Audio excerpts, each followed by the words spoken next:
version of Kong is a lonelier, older character.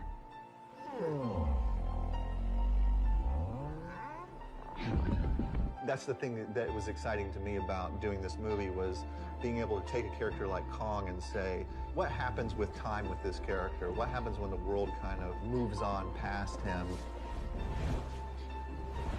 It's 30-odd years later.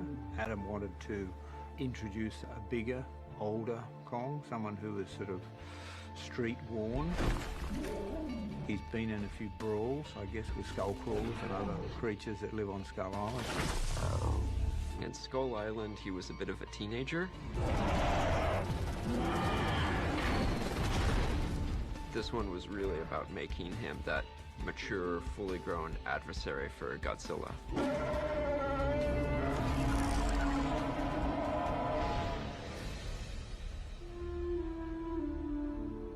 Kong classically is always a character who's kind of a romantic type. He always falls in love with the pretty blonde. And in this case, it kind of felt more like what Kong needed wasn't a love interest. He needed sort of a family. And so that's kind of where Gia comes in, is that, you know, Kong's a lonely character, Gia's a lonely character, and they really find each other. There's a real kinship between Gia and Kong that we begin to discover over the course of the film.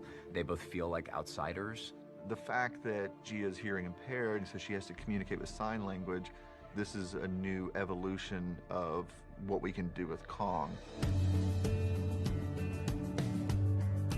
Finding the right girl to play Gia was an incredible challenge. She's a young, hearing-impaired Iwi girl, and we had to look outside of the traditional channels to find her. And Kaylee Hoddle, who we're very fortunate to have cast in the film, had never been in a film before, and Sarah Finn, our casting director, was able to locate her, and the moment we met her, we knew she was the right girl for the part. Kaylee, who's a newcomer, you know, she's a deaf actress, and she's probably the most professional actor I've ever worked with in a weird way. It's really bizarre.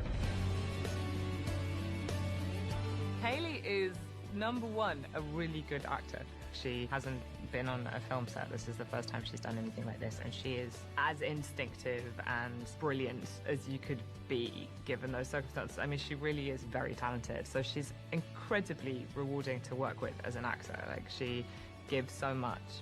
As I've got to know her better, I've realized that she's extremely funny and playful, and she's just a great kid to be around. And so I feel proud to say we have become friends.